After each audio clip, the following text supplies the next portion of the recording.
You've done the research, you've chosen the stock, you've even typed in the amount. Just press the button.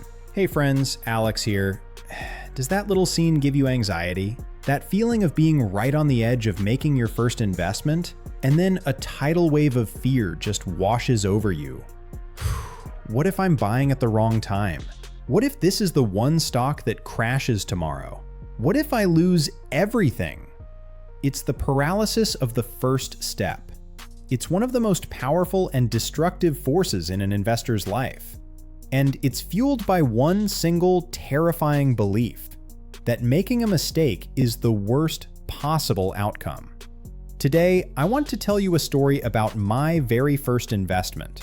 It's a story about a $50 mistake. And it's a story about why making that mistake was the smartest thing I ever did. Self-deprecating and humorous tone. So, to tell this story properly, we have to travel back in time.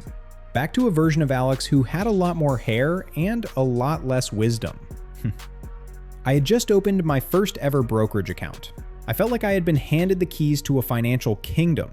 I had read a couple of articles, maybe watched a few YouTube videos with flashy Lamborghinis in the background, and I was absolutely convinced of one thing: I was a genius.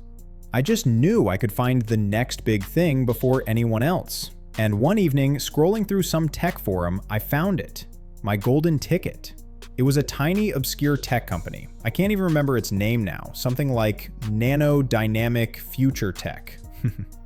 They had a press release about a revolutionary new battery technology that was going to change the world. The forum was electric. People were posting rocket emojis. The hype was intoxicating.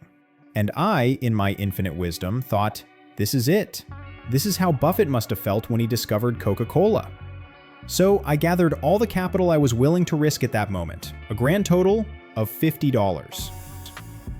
Yes, 50. It felt like $1 million to me back then.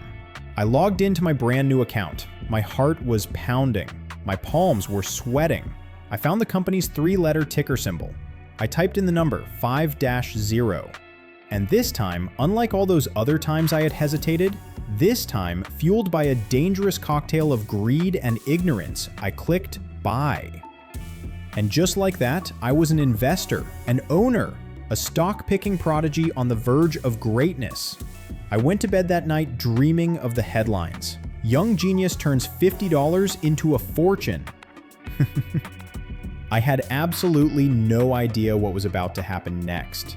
What happened next was a masterclass in investing psychology, delivered to me over 48 hours, courtesy of the little glowing screen in my pocket. The next morning, I woke up, and the first thing I did, before even saying good morning to my wife, was check the stock. It was up 8%.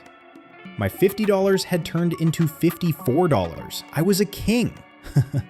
I walked around all day with a secret smile, convinced I had cracked the code. This investing thing was easy. And that was lesson number 1 my phone taught me. The market can make you feel like a genius for all the wrong reasons. My tiny gain had nothing to do with my brilliant research. It was pure dumb luck. But my brain, hungry for confirmation, told me I was a prodigy. This is a dangerous trap. It's what leads people to take bigger and bigger risks, convinced they can't lose. The second morning, I did the same ritual. I grabbed my phone, expecting to see my genius validated once more. The stock was down 15%. My glorious $54 had shrunk to about $46. I felt a pit in my stomach. The confidence from the day before evaporated instantly. The world seemed darker. My coffee tasted bitter. And that was lesson number 2. The pain of losing money feels twice as strong as the pleasure of gaining it. This is a proven psychological bias called loss aversion. That $4 gain felt good, but that $4 loss felt devastating. It consumed my thoughts all day. I couldn't focus on work. I kept rereading that press release, desperately looking for a reason to believe the hype was still real. By the end of the second day, the stock was down nearly 20%. My original $50 was now worth about $40. I couldn't take it anymore. The anxiety was too much. I sold everything, locking in my $10 loss. The next day, just to torture myself, I checked the price one last time. It had bounced back up 10%. Of course it did. And that was the final, most important lesson my phone taught me. A portfolio you have to watch every day is not an investment. It's a source of stress. I had spent 48 hours on an emotional roller coaster, consumed by anxiety and false hope, all over $10. I hadn't just lost money, I had lost 2 days of my life. Now, you might think the moral of this story is don't pick bad stocks, but that's not it. That's the shallow lesson. The real lesson, the one that completely changed my entire financial future, was something much deeper. As I sat there, staring at my $10 loss, I felt that initial sting of failure. But then a new thought emerged, a question. What did I actually buy for that $10? And the answer hit me. I hadn't bought a loss. I had bought an education. For the price of a couple of fancy coffees, I had just purchased a front row seat to the most valuable investing seminar in the world, the one taught by my own foolishness. And that $10, it was the best tuition fee I have ever paid. Because in those 48 hours, I didn't just learn what not to do. I learned what the real game was about. I learned that successful investing isn't about finding the next rocket ship. It's about managing your own emotions. I learned that I wasn't built to be a trader. I wasn't built to withstand the daily psychological warfare of the market. And that wasn't a weakness, it was a critical piece of self-knowledge. And most importantly, I learned that I needed a different kind of system. A system that wasn't based on hype and hope, but on patience and principles. A system that would protect me from myself. Losing that $50 would have been a failure, but losing that $10 and gaining that lifetime of wisdom, that was a bargain. That mistake didn't set me back, it put me on the right track. For the very first time. So I learned that a small early mistake can be a gift, but that led me to a much more terrifying realization. What is the real risk in investing? Is it losing $50 on a bad stock tip?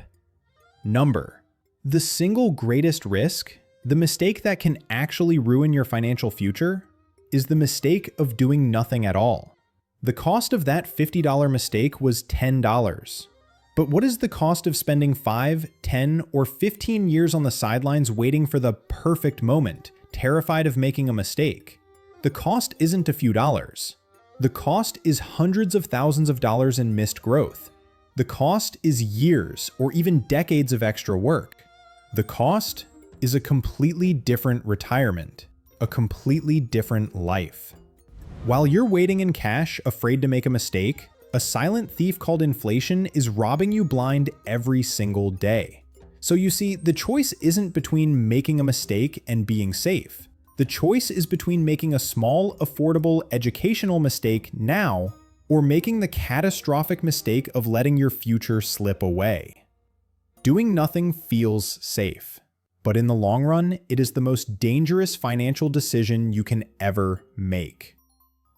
Okay, so if doing nothing is the real enemy, how do we start without feeling like we're betting the farm? How do we give ourselves permission to take that first step, and yes, maybe even to fail a little? I call this framework your license to fail, and it's incredibly simple. It's the 1% rule. Here's how it works. You take 1% or less of your total investment capital, or even just your monthly savings, and you put it into an education fund. This is your sandbox. This is your tuition money. This is money that you are mentally prepared to lose entirely.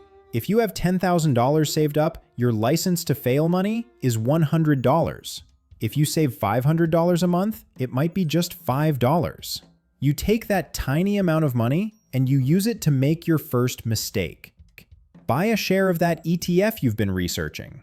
Or yes, even a tiny piece of a single stock you're curious about. The goal here isn't to make money. The goal is to get in the game, to press the button, to see how it feels. If you make money, great. If you lose it all, even better. You just bought yourself a valuable lesson for a price you were willing to pay. So that $50 bet all those years ago, it wasn't my first investment. It was my first lesson. And it was the best money I ever spent. Now it's your turn. Your first small, affordable mistake is waiting for you. It's the price of admission to a lifetime of learning and growth. Don't be afraid of it. Go seek it out. If this story gave you a new perspective on failure today, do me a favor and hit that like button. It lets me know that these honest conversations are what you need. And if you're ready to embrace the journey, mistakes and all, make sure you subscribe, because there are so many more lessons to share. Finally, if you know someone who's paralyzed by the fear of starting, share this video with them. You might just give them the license to fail they've been waiting for. Now that you're ready to make your first move, you might be feeling that other big fear. Am I starting too late? I made a video right here that tackles that exact feeling. Thank you for being here. Now go make your first brilliant mistake.